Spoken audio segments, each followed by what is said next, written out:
한 20년쯤 전으로 기억합니다. 제가 초임 목회 시절에 우리 농촌에서 목회하시는 목사님, 전도사님들과 함께 영성 수련회 연수를 갖게 됐는데, 그때 경북 외관에 있는 분도 수도원을 방문한 적이 있습니다. 분도라는 말이 우리 교회사의 아주 위대한 성인인 베네딕토 수도사의 우리 한자식 표기입니다. 그래서 분도 출판사라는 출판사도 있고요. 우리나라에 베네딕토 수도회가 여러 군데 있습니다. 그 대표적인 수도원이 지금 외관에 있는데, 그곳에서의 시간은 저에게 아직까지도 수도원의 어떤 공기라고 해야 되나요? 영적인 분위기를 인상적으로 기억하게 하는 방문이었습니다. 수도 원장님과 아침 차담회를 가졌던 기억이 납니다. 그때 원장님께 이렇게 질문했습니다. 천주교에는 사제가 있는데 굳이 별도의 수도사가 존재하는 이유가 무엇입니까? 다소 도발적인 질문이었다고 생각됩니다. 수도사들의 정체성에 대해서 근본적으로 질문한 거니까. 그때 제 질문을 받은 수도 원장님은 잠시 침묵을 하신 후에 우리 같은 사람들이 왜 존재할까요? 저는 그렇게 생각합니다. 세상 사람들이 우리들의 삶과 활동을 보면서 저런 사람들이 존재한다면 어쩌면 하나님이 계실지도 몰라 라고 생각하도록 하는 존재가 우리 수도사가 아닐까 합니다. 전혀 뜻밖의 답변이었습니다. 하나님을 의심하고 하나님의 존재를 부정하는 사람들이, 혹은 하나님을 보기를 갈망하는 사람들이 저들의 모습을 보면서 어쩌면 저런 사람들이 존재한다면 하나님이 계실지도 몰라. 이 말은 저에게 엄청난 도전이 되었습니다. 왜냐하면 이 수도 원장님의 답변은 비단 수도사들에게만 국한된 것이 아니라 이 시대의 그리스도인들, 하나님을 믿고 예수의 복음을 쫓는 제자의 삶을 자처하는 우리들에게 공히 해당되는 말이기 때문입니다. 오늘 성경 본문에서 제자 빌립은 예수님께 이렇게 요청합니다. 8절에 주님, 우리에게 아버지를 보여주십시오. 그러면 좋겠습니다. 이 질문은 오늘날 우리 아이들이 부모이고 어른인 우리에게 던지는 질문이기도 합니다. 엄마, 아빠, 할아버지, 할머니, 하나님은 어떤 분이에요? 하나님이 정말 계신가요? 하나님을 보여주세요. 이 질문 앞에 우리는 찜짓당혹할 수밖에 없을 겁니다. 자신이 없겠지요. 저 자신도 그렇게 시원하게 하나님은 이런 분이다라고 보여줄 자신은 없습니다. 이 질문 앞에 우리는 무엇이라 답할 수 있을까요? 오늘 본문의 예수님의 대답에서 힌트를 얻을 수 있겠습니다. 9절에 이렇게 예수님은 말씀하시죠. 빌립아, 내가 이렇게 오랫동안 너희와 함께 지냈는데도 너는 나를 알지 못하느냐? 나를 본 사람은 아버지를 보았다. 하나님을 직접 눈으로 확인하길 기대한 빌립에게 예수님은 이렇게 면박을 주는 거죠. 너희가 나와 함께 지내면서도 몰랐다고? 나를 본 사람은 이미 아버지를 본 거나 매 한 가지지. 예수님의 이 말씀을 들으면서 우리는 과연 우리 아이들에게 예수님처럼 당당히 이런 답변을 할 수 있을지 돌아보게 됩니다. 이 예수님의 대답은 놀라운 선언입니다. 예수님의 삶 자체가 곧 하나님의 현현이요 현신이었다는 뜻입니다. 이것을 교육학에서는 모델링이라고 합니다. 교사나 부모가 하는 행동을 보고 아동이 따라해 봄으로써 바른 행동을 습득하는 과정, 이것이 바로 모델링인데요. 바로 우리는 백지장 같은 순백의 아이들을 앞에서 어쩌면 하나님의 모습을 드러내 보여줄 모델링의 창구입니다. 자녀는 부모의 말을 듣고 자라는 것이 아니라 부모의 뒷모습을 보고 자란다라는 말이 있습니다. 부모의 땀 흘려 일하는 모습, 어려운 이웃들을 돕는 손길, 가족과 이웃들을 위해 기도하는 부모의 두 손과 겸손의 무릎, 어려움과 고통 속에서도 정직하게 살고자 애썼던 신실함에서 우리 아이들은 부모와 어른들의 그 모습과 그 자리에서 하나님을 발견할 수 있을 것입니다.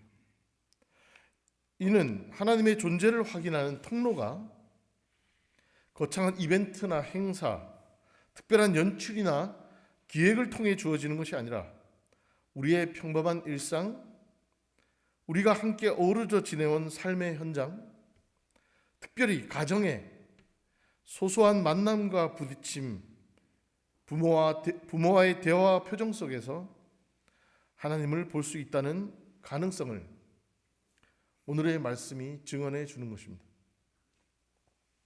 오늘 본문에서 예수님은 하나님을 보여달라는 제자의 도발적 질문에 자신이 하나님과 어떠한 관계인지도 설명하십니다. 10절에 이렇게 예수님은 말씀하시죠. 내가 아버지 안에 있고 아버지께서 내 안에 계시다는 것을 내가 믿지 않느냐. 신앙교육의 핵심은 지식 전달이 아니라 관계의 전수입니다.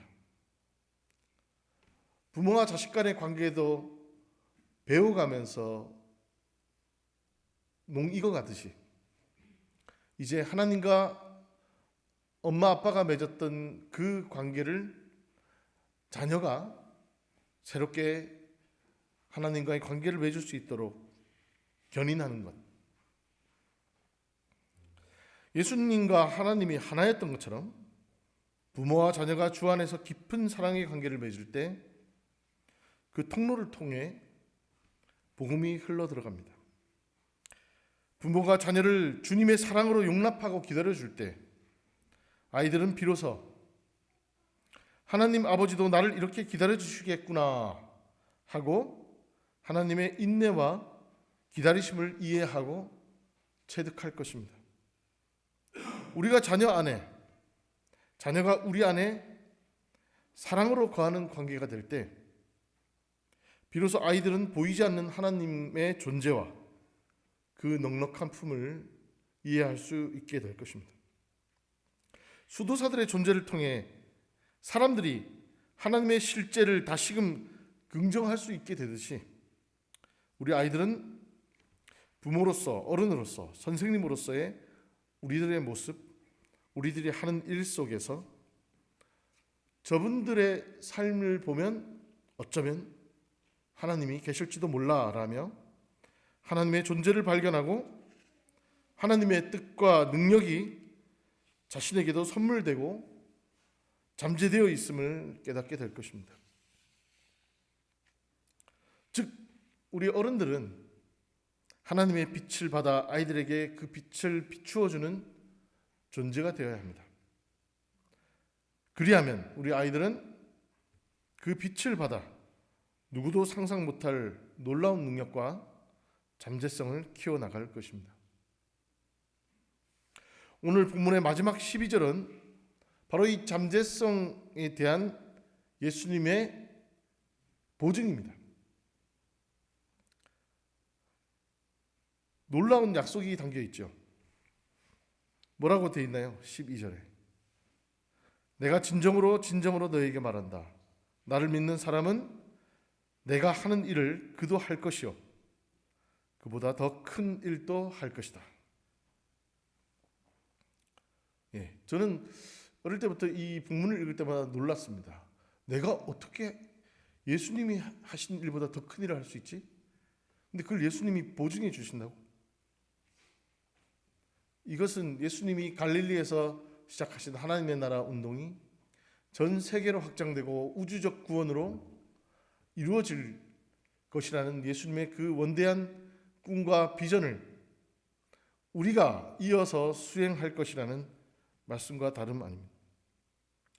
예수님은 믿음을 가진 미래 세대들이 예수님의 능력과 하신 일보다 더 큰 일을 할 것이라고 장담하셨습니다.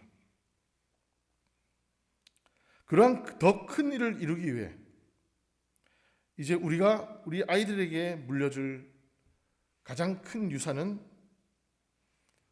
풍족한 물질적 환경이나 어떠한 학벌이나 사회적 지위는 아닐 것입니다. 우리가 아이들에게 줘야 될 가장 큰 유산은 내 인생의 굽이굽이 길마다 하나님이 늘 함께 하셨고 그 하나님이 여전히 살아계시다 고백할 수 있는 삶의 증거입니다.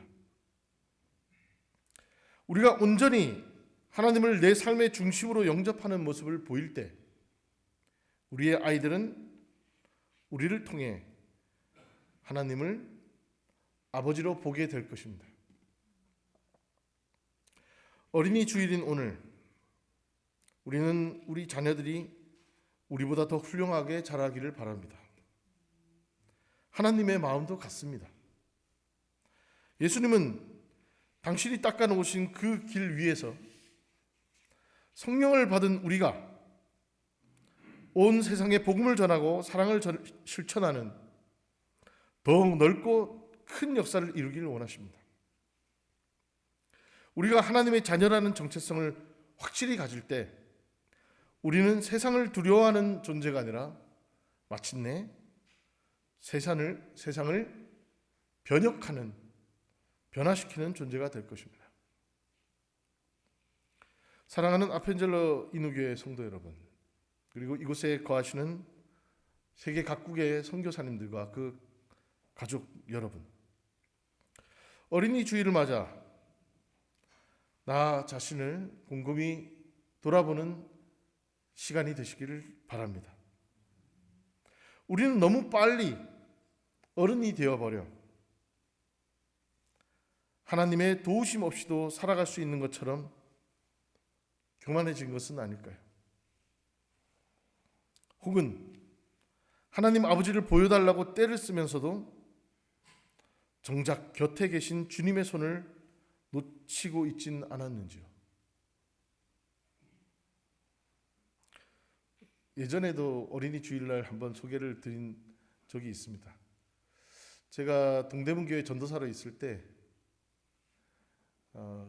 우리 어린이 전도 활동을 했었어요. 그래서 창신동 달동네 꼭대기에서 아이들을 올라가서 풍선 불어주고 떡볶이 해주고 놀아주고 볼 차고 했었는데, 다음날 떡볶이 부지런히 얻어먹고 풍선 받아갔던 꼬마애가